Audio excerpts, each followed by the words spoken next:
on items not on the agenda? Okay, seeing none, let's hear from Dory on the Regional Rail Authority.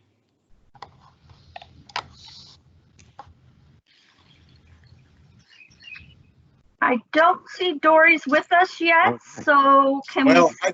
I can jump to Eric, and we'll get Dory in a moment. Or Dave, were you going to say something? Yeah, maybe we could wait and see if Dory shows up. If not, Yeah.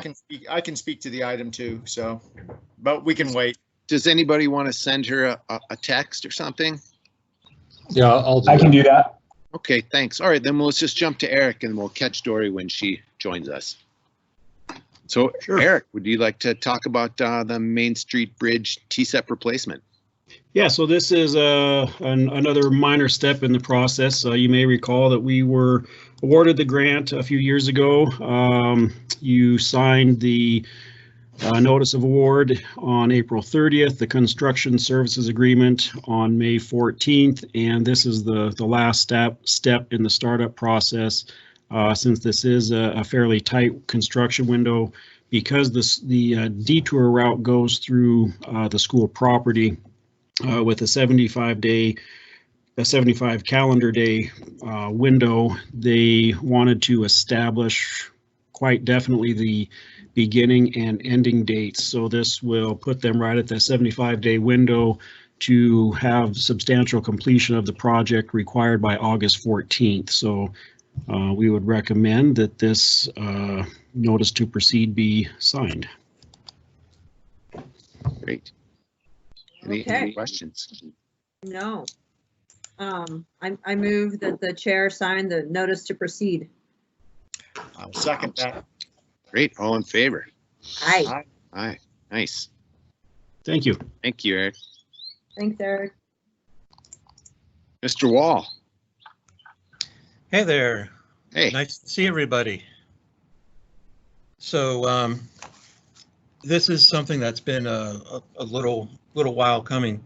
A couple years ago, Melissa Gordon and Aaron Couts came to me after Aaron went to a training on grants and mentioned that a few years ago the federal government had a new set of federal regulations that kind of brought a little bit more uniformity to federal regulations for grants. It used to be the Office of Management and Budget had several different circulars that people would have to go through to find out how to manage grants when they got them, depending on if they were a state or local government or just various organizations. So they consolidated those into what's called Uniform Grant Guidance. That is Title II of the Code of Federal Regulations, Part 200, but Uniform Grant Guidance sounds a little better. And one of the things that the federal government wants is for all non-federal entities like county governments to have a policy in place that we are going to follow the regulations within Uniform Grant Guidance. And so I've worked with several different departments on this. I've worked with the grants division and CAPS mainly, also finance. I've worked with health, RVS, et cetera. Especially helpful, of course, was Melissa Gordon, who is here today. She's been I couldn't have done it without her help, and I really appreciate it.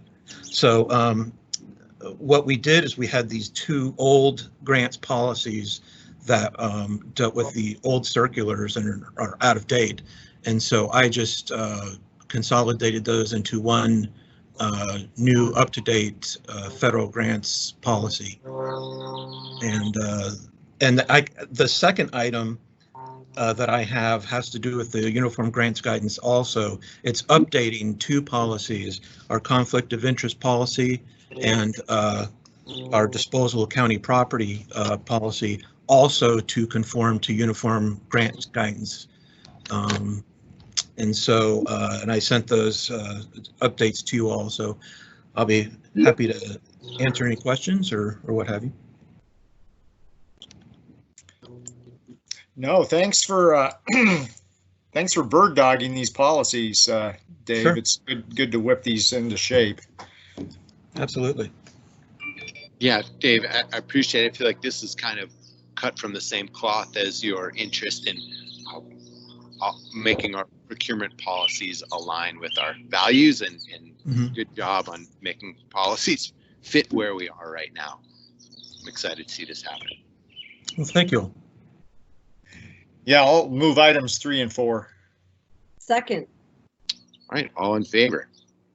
I All right, great. Hey, Mr. Wall, so will you be sticking around through the rest of the meeting? Yes.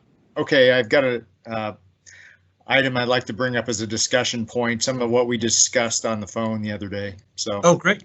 Okay. Yeah. Excellent. Okay. and Josh, it looks like Dory showed up. Oh, wonderful. Thanks for saying that. I'm looking at the agenda. I'm not looking at you all. So, Dory, would you like to chat about the Rail Authority? Yeah, sorry about that. I got on another call. But yeah, so this is, we had done some consulting with Dorsey and Whitney at the beginning of the discussions on the Regional Rail Authority, partially because they represent so many counties throughout the state and are very familiar with district financing and different types of county financing and special districts. So before we get too much further, thought it would be good to have an agreement with them, which is a standard practice to have an agreement in place.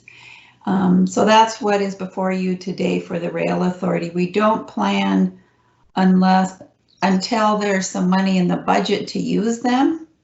So it's just an hourly basis if we request that they do perform work for us, then it would be billable time. But at the present time, we're not planning that, but we want to be prepared for when that takes place. We may, before the actual final resolution comes before the commission, want to have one more review of it. But right now, we're not asking them to do anything more. So. Yeah, I would just second what Dory mentioned in terms of this puts us in a position to be more nimble if we need to use their services at some point. We don't have to hassle around with trying to get through the process and an engagement letter of this type. Also, from the standpoint of giving a greater sense of comfort level for other counties around the state who know the name Dorsey Whitney and would recognize that if this resolution that we're putting forward has been reviewed by them, it's not just a completely fly-by-night thing that some middle-aged or past middle-aged commissioner in Missoula County is dreaming up. So, yeah, and Dave, I just want to toss out, if I'm understanding this right, that we're not having our legal eagles work on this because Dorsey Whitney works with other counties as well, and by nature, this is a multi-county entity, not a Missoula thing. Yeah, exactly. Yeah. And I will say, John Hart has worked on it, so we've been kind of getting this up, going and bantering ideas back and forth and drafts of the resolution. But when it comes to really going forward with it, that's exactly why we thought it would be good to have them on board. Yeah, that's good. Yeah. And I didn't mean to say this had been done without working with our staff, but the reason we're working with Dorsey Whitney on following this through is because they work in other counties and our county attorneys just work in our county. Yeah, and just to give kudos to Dory and John Hart, they did the heavy lifting on this, and Dorsey Whitney did provide some comments to date. And like Dory mentioned, before we bring this for final commission action here, we would probably want to have Dorsey Whitney take one last look at it based on if any other counties who might participate have any comments or suggested changes. And I don't know if Josh, if Andrew has any additional comments he wanted to add, having sat in on some of these meetings and worked with Dorsey Whitney himself. Great. I I think just from a standpoint, not that they're just known in other counties, but they are the bond counsel for the state of Montana, and Dan Simmons has done a lot of work passing different revisions in the MRAs, and is quite well known on a statewide basis. So I think he brings a lot of credibility to the table. Great, great. More credibility back. I move that we sign this engagement letter with Dorsey and Whitney. Nice to have the train in the background too. Yeah. Yeah, I think that's Amtrak coming down the line. I will second that. All right. All in favor? Aye. Aye. Excellent. Martin, are you still on the line? I am. Do you have any questions on this? This is kind of a cool thing. We're moving forward here. Yeah, I understand. I'll wait till the discussion items if you guys continue to talk passenger rail. Okay. Thanks, Martin. Larry. Yes, I'm here today with two contracts. One of them is at the detention center again. We have two air compressors out there that are 22 years old. It's kind of one backs up the other. One has failed. We've rebuilt these things 3 or 4 times, and it's getting really hard to get parts for. So this contract is to get 2 new compressors, use the old tanks for more air storage. And what the compressors do is they work all of the doors and the tube station system out at the detention center. These great big heavy doors are really hard to open, so we use pneumatics to do that. And if the doors don't work because the compressors are down, it takes 2 guys to open a big door almost. So it's time to replace them. The money is coming out of our maintenance fund for the detention center. You know, we have kind of a fund that we do some repairs out of. So Wes has been working with Dave to get 3 bids. Really hard to get contractors or suppliers to supply this type of compressor. So we've got that. I would suggest we move forward with it, and so we don't have any outages out at the detention center. Okay. You want to do number 6 as well? Sure. A little history behind janitorial with quality maintenance. We started the courthouse annex project about 5 or 6 years ago, and somewhat in the middle of that, the 5-year contract expired. Barb Barons suggested we just continue like the contract could say until we get all phases finished, and then we could rebid the project or the janitorial for the courthouse. Quality maintenance sold out to Garden City Janitorial a few months ago, and they have come back and said that they're losing money every month that they do this. And so we worked through a temporary 3-month contract, and then Dave and Wes and I are putting out an RFP for the janitorial and get a full contract for the janitorial here. So this contract is for $26,324.11 a month. That's up about $7,300 over what we've been paying. This money is in our contracts fund in the facilities department, so we don't have to go looking for money for this project either. It's just we're spending a little more each month than we did before. Garden City's really done a good job with this virus setup that we've been doing. They've been doing extra cleaning and provided some support as far as getting materials and setting them up. So both of these contracts I think are critical. I would advise signing them. So if you got any more questions, fire away. Could I add a couple of things on the janitorial?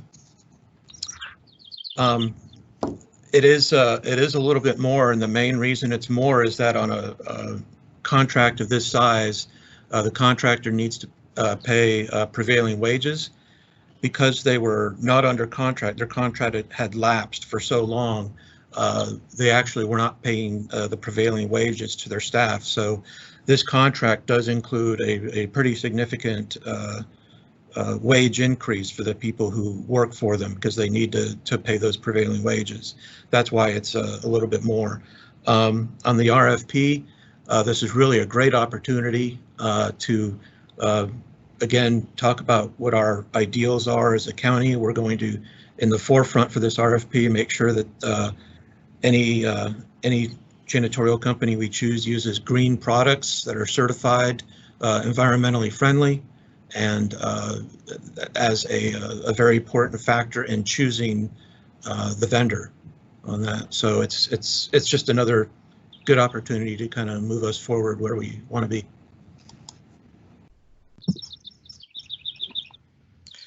Oh, Thanks. that sounds good.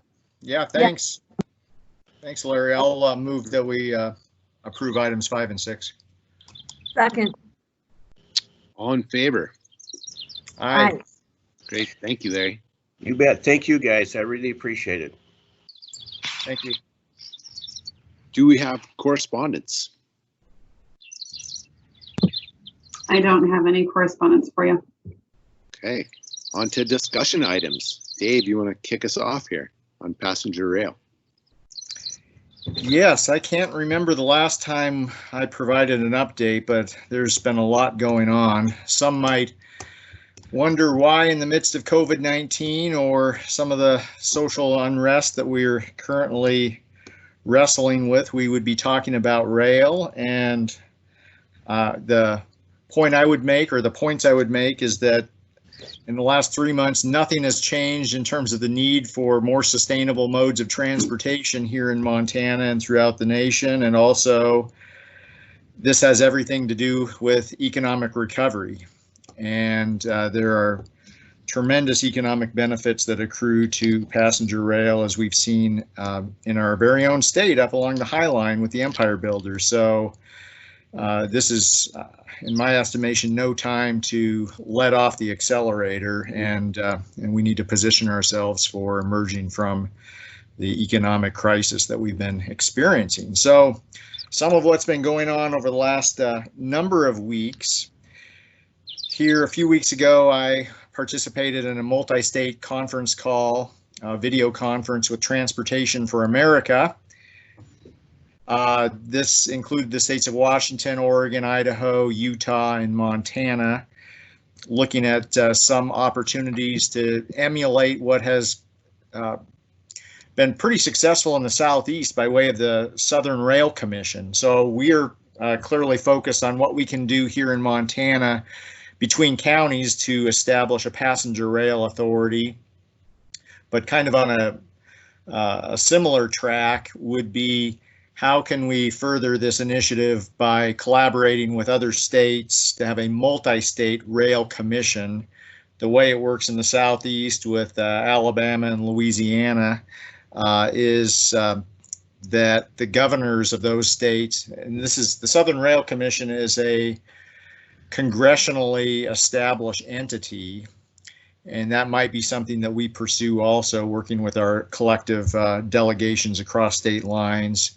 In the Southern Rail Commission model, the governors from the respective states who participate in the commission appoint representatives to the commission, and it's a pretty good way to have multi-state buy-in and also collaborate with the federal government. Following that meeting with Transportation for America, I had a separate call between the kind of Western Region Government Affairs representative for Amtrak and our private investor consortium out of Bozeman, and had a pretty productive conversation there. Amtrak is going to put together for us what might look like a scope of work for how we might work with Amtrak and the federal rail officials in Washington, D.C. to do a more robust analysis, feasibility study of restored passenger rail service than what we have by way of the dated 2009 study that is over a decade old. I had a chance to meet a couple times on the phone with the City Council President of Boise, Idaho. They are super fired up in Boise and the adjoining southern region of Idaho to look at reestablishing rail connections down there, and are interested in collaborating with Montana, perhaps in looking at a Salt Lake City to Montana connection. So that's a pretty exciting turn of events. We just voted to sign this letter with Dorsey Whitney, which is part of the Rail Authority initiative that we've undertaken. And hopefully later this week, I think, correct me if I'm wrong, Dory, but I think it might appear on our Thursday admin agenda. We will have a final draft of the Regional Rail Authority resolution that we are contemplating adopting. This would be to establish the Big Sky Passenger Rail Authority. And if we're all good with that on our end, I would propose that we send that out to the 2021, 22-ish, I'd have to look at a map of Montana to refresh my memory, but all of the counties that would span the state of Montana from Idaho to North Dakota in the southern tier of the state, to give them a look at this resolution and give them some time frame by which perhaps by the end of June to let us know if they're interested in participating. We would finalize the resolution and then move right into the adoption process. I had a meeting recently with county commissioners in Park and Broadwater County, and some of their commissioners are very interested in pursuing this route. So I would anticipate the most likely counties to join us initially would be Park, Broadwater, and perhaps Butte, Silverbow. But we shall see. Maybe we can wrangle in a few others in the process too. Another piece that we're all painfully aware of is that we had to postpone our previously scheduled April 17th Passenger Rail Summit here in Missoula. And I've been working with our very own Sarah Bell and City Councilor Jordan Hess on restarting the planning for a fall summit, most likely a virtual summit, given the unknowns with COVID-19. And hopefully this week we'll nail down a date, proposed date for that. I've already gotten confirmations from Jim Matthews with the Rail Passengers Association and John Roberts Smith with Transportation for America that they will be participating in the rescheduled summit. But even though on the one hand it might seem like this is a bummer that we're going to have to do this thing virtually, the flip side is I think it provides some opportunities to reach folks and actually increase participation for folks who otherwise might not be able to travel the hundreds of miles to come to Missoula. So I think that's about it. I'm sure I'm missing a few other things, but passenger rail continues to roll on. That's great. Did Martin have anything? You know, I think my questions would be preliminary at this point. I'm just wondering if Commissioner Strohmeyer, we're on the verge of some political change here in Montana, most likely today and leading into November. Do you think that'll aid or hinder your efforts to form this alliance and move this forward? You know, Martin, it's probably too early to tell. I have not heard anything from, I've not gotten any indication from any of the candidates on both sides of the aisle that that this is a bad idea. So I'm either cautiously optimistic that regardless of the outcome today, that we will be on a good footing moving forward, or at the very least we're in a neutral position and there will be more outreach that will be necessary to inform folks on the value of passenger rail in Montana. David, All right, thanks. One last question. Can you refresh my memory? Has the city council come on board with this yet? I can't remember if they signed a resolution in support or not. They did years ago when I was on the council. Like I say, I've been working closely with Jordan Hess and also have been in communication with Mierta Becerra on the council, apprising them of our efforts. Jordan, who's been involved with the Transportation Policy Coordinating Committee for years, is a strong supporter of this effort and is helping organize the Passenger Rail Summit proposed for Missoula. So at some point, I am hopeful that there will be some more formal statement from the city of Missoula on this, but I'm optimistic that that's not going to be an obstacle. Thanks, Dave. Dave, I was just going to say, in my mind, there's a political cartoon where there's a giant elephant and it says passenger rail, southwestern Montana, and you're sitting next to it and your mouth is full and there's some big bites taken out of the elephant. What part of the elephant's the question? I think backstrap. I think elephant backstrap. But I guess this is me being attempting to be humorous, but also saying we're making some progress on a giant thing, and good work. Oh. No, Yeah, thanks. great timing.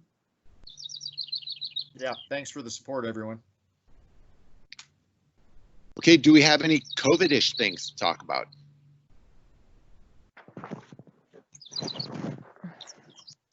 Adrian, do you have anything new to say on flood?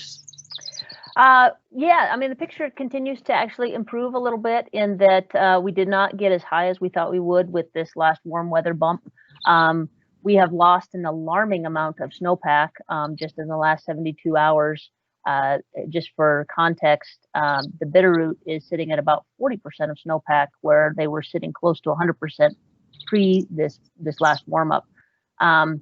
So we're not concerned about that from a drought perspective or anything like that, but it is below normal at this point now for this time of year. So that kind of leads us to an eye to fire season. And we're continuing to get kind of predictive and forecasts for what we anticipate for fire season. And we'll know when it happens, but you know, typically we'll start to have good indications of what we're in for by late June, early July. Flooding along the Clark Fork continues, and all indications are that we will remain kind of in that flood stage for the remainder of this week, though that picture is getting a little bit better, and that we may actually come out of flood stage late this week, maybe Saturday or Sunday. But we do have rain in the forecast and a low pressure coming in. It's currently sitting off to the Pacific, and indications are right now that we'll go back into flood stage early next week. So it's a better picture than it was, but it still is flooding. Well, it sounds good. Better than it was is good. Better than it was, right? That's Yeah, the direction exactly. we want to head in. Yeah, yeah. Good. Thank you. You bet. We have anything to say on past and future meetings? Question for you. Sure. City Club is on June 8th. Is going to be virtual and is covering tax increment financing. Did you want to attend that virtually?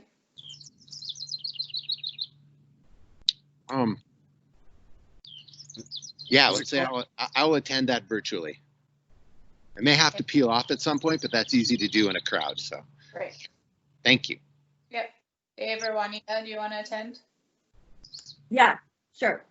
Sure, Yeah. why not? I haven't looked at my calendar at all, but if you say that I can, yes. Okay. Are there refreshments involved? They're virtual. I have one question about boards real quick, if you have time. The Parks and Trails Board has one member who is resigning, and so we have an open that we need to fill. And we just received an application last night. The application closes today. Juniper and John were wondering if we could pull from the applicants from last summer. We had a huge applicant pool last summer with some great folks that didn't get appointed. And they were just wondering if we could, if those folks are still interested, possibly consider them in the conversation. It seems like a great idea. Yeah, makes Yeah. sense to me. It sounds good. Okay, that's all I had. Thank you. Great, thanks. So I had one other thing, Josh. Sure. Yeah, so our very own auditor, David Wall, and I had a conversation, I don't know if it was yesterday or the day before, it all runs together, but about what, is there an opportunity for elected officials, the broader group of 11 elected officials in Missoula County government to be proactive in a way to make a statement of some sort related to the current unrest that we are experiencing nationwide and also here in Missoula County relative to the kind of the aftermath of the death of George Floyd and how can we take a positive stance on justice, equality, fairness within our community. So I just put that out there. I think it would be useful to have a unified front among all of our elected officials. What that looks like in terms of how we roll something like this out is yet to be determined, but I put it out there for consideration. Yeah, I mean, I like the idea. I wonder how we can get all 11 people on the same page with something that isn't so anodyne as to be completely not compelling. I'm not sure how we do that. Or does everybody just say something for 30 seconds, or we create a written statement? I'm all for it, Dave. I'm just not sure, like, how do we make something like that become a reality? I guess is my bigger question. And then, Allison, do you know if there was much response to the video that the three of us did yesterday? Some response. It's gotten shared 7 or 8 times, I think. I don't know what the views are right now, but I mean, that's not bad for a county government post. That's so sad.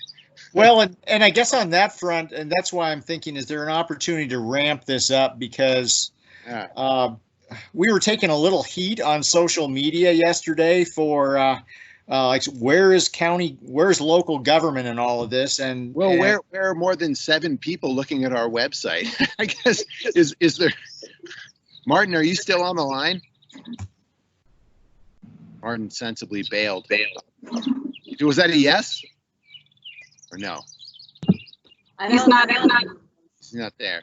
Well, I wonder if there's any way in the near term we could get the video we made out to. I don't know that it's newsworthy, but it does show to the more than the 7 people who looked that we did attempt to step up. Can I just give my 2 cents on kind of just as far as being sensitive to what's going on? Is, I mean, really right now the sentiment is here are the people we need to be listening to. And so if you're going to put out some sort of statement, I would recommend it include, here are the voices we need to be listening to right now. So it's not just here's how we feel, here are the voices we should be listening to in our community, something like that. Hey, Allison, can you say that again? The feedback was tough for me to hear you. Oh, I just, if you guys do want to do some sort of statement, can you hear me okay now? Yeah. Okay. I would recommend, just as far as sort of the sentiment I'm seeing online, is that, right now it's time for the voices that have been heard for centuries and centuries to step back, and we need to listen to the voices right now who are being most affected by this. So I think if you guys put out a statement, that it should include that sentiment, and maybe here are some voices in our community who need to be heard, something like that.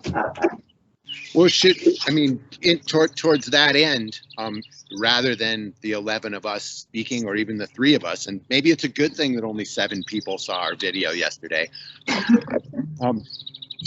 Would it make sense to invite Deshane or what's his name? Tobin Shear from the university, and Deshane to speak a little bit on kind of African-American issues and Native issues, and to say, Missoula County has invited these people to our massive platform, and maybe we'll get 12.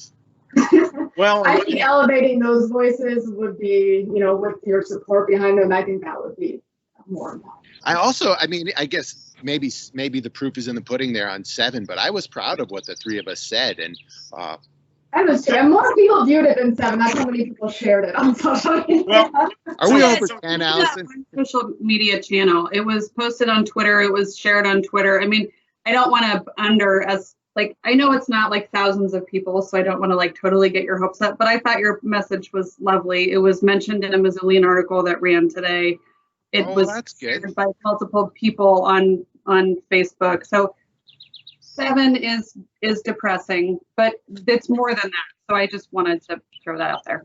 So let me just jump in. So what I would say in reflection on the handful of folks who have now looked at it, and I shared it on Facebook myself. Good job. But it was in at least one of the shares I made was in response to someone who was alleging that we were just totally silent, and it was making us as local elected officials, city and county, as kind of impotent. And once I shared the video with them, they said this is great, and they in turn shared it themselves. So I think what these folks were looking for, and I don't want to discount what you're saying, Allison, because I think it's spot on in terms of listening to other voices who have not been heard, but there is a subset of folks, maybe a large subset of folks, who really want to hear what their elected officials are saying here. So, I'm all for it. I guess my questions are, how do we create something coherent, or at least individually consistent, that isn't watered down, with 11 people who are really busy and all have their own viewpoints? And how do we make sure and do what Allison is suggesting? Yeah, remember at the very beginning of COVID, all 11 of us got on the phone or on a video conference just to talk about what this kind of like shitstorm that we were dealing with, how was impacting us. And I couldn't we do that again? Yeah, I think that's a really good idea. Sure. Conversation about what we're experiencing and how we can better show up. I think maybe that's a great place to start, is just to get everybody talking together, and we try and concoct some type of plan. I mean, it's not going to be fixed in a day. Like this is stuff that we're going to have to talk about for, I mean, there's a couple things here. One is a response in the immediate, and 2 is really addressing equity across Missoula County in the larger sense. And in the first one, on the short term, we can have a conversation. The echo is terrible. I'm sorry, I don't know what that's about, but in the short term, maybe we can get everybody together and come up with a plan on how to respond tomorrow or the next day. Dave, what do you think? Dave Wall. I really think that the idea of the 11 of us meeting together and just talking it out at first is a really good idea. I would hope that it would be fairly soon, and I'd be willing. I hate to cause other people more work. I know it's got to be a public meeting and whatnot, but I'd certainly be willing to meet at off times and at different times if that would be easier for folks. I mean, I'm open to doing something this evening if we could electronically pull something together. God, I wish we could sit in the circle of a park or something. Well, but that would happen. Yeah, I mean, I'd want to make sure everyone has enough time for people who, for example, have to take part, like admin staff, to help out, to make sure that they're able to make arrangements and are free and whatnot. I don't want to. For sure. No, that's very good. But yeah, I think the sooner. That being said, the sooner the better. And I'd like it to be oh, I'm sorry. What's that, Josh? You want to try for tomorrow night? Sure. Yeah. Like maybe tomorrow at 5 or 6 or 8. I don't know. Whatever people are into. Yeah. But let's do. I'm all for that. And then in the near term, what do you think about inviting up Deshane and Tobin Shearer, or whoever Tobin would like to invite, maybe whoever happens to be the current president of the African American Student Union at the U, to speak and use our massive platform to get dozens of people. Yeah, I think that'd be fantastic. Dozens is better than zero. So yeah, almost twice as much as 7. Almost. Yeah. So yeah, I think that'd be great. I just like I see the kind of responses from various places, like it came from the from other areas of government and whatnot, and I think it's just important that we really address what happened, not just overall ideals, which we do need to, but there were two people have been murdered here recently, George Floyd and Ahmaud Arbery. Let's face it. And the woman in Kentucky too, who shot while she was guilty of being black while sleeping. Right. And it's, if I go, first of all, I'm not, you might be able to tell by the way I look, I'm not a jogger, but if I were to go jogging and stayed out of the street, I'd be safe. I'd be fine. Yeah. If you're black and you go jogging, maybe you're not. And so those are overall things, but I think we need to talk about these particular instances too, and say this is how I feel about them. This is just to be a little bit stronger, I think. Yeah. So what do you guys think about? I think using the words Black Lives Matter is also pretty important. What do you guys think about in the short term, reaching out to Deshane and Tobin and seeing if they would use our platform, and we're inviting them to speak? Great. Yeah, absolutely. Yeah, I have relationships with both those guys and I'm passionate about this, so I would reach out to both of them and then connect them to Ann, if you all like that. Yeah, let's do it. Yeah. Ann, are you okay with that? Of course, I'm happy to help. Thanks. Then I'll just reach out to them and connect them to you, and you guys can devise whatever platform you like. And as far as a possible meeting of all of us tomorrow, well, what do we need to do to make that happen? I will work with Sarah Bell on trying to figure that out. And Ann and Allison, when I'm making fun of those small numbers, I'm not poking you guys at all. I think this has more to do with our lack of compellingness and general disinterest in government than it does in your efforts towards being excellent communication to people. We can all work on being more charismatic and interesting, but it's a tough hill to climb. I've got a ways to go. I think it was a little difficult too, because we were kind of combined two messages, the COVID stuff with the Black Lives Matter stuff going on, and so it's just kind of hard to convey all of that. That's in the message. Nobody even clicked on it. Yeah. I'll I don't know how to make us better. We'll try. You guys are great. You are very interesting. All right. We better, I'd love to get a few other things in before 11 if possible. All right. Thanks, everybody. Thanks, everyone. Thank you all. Bye. Thank you.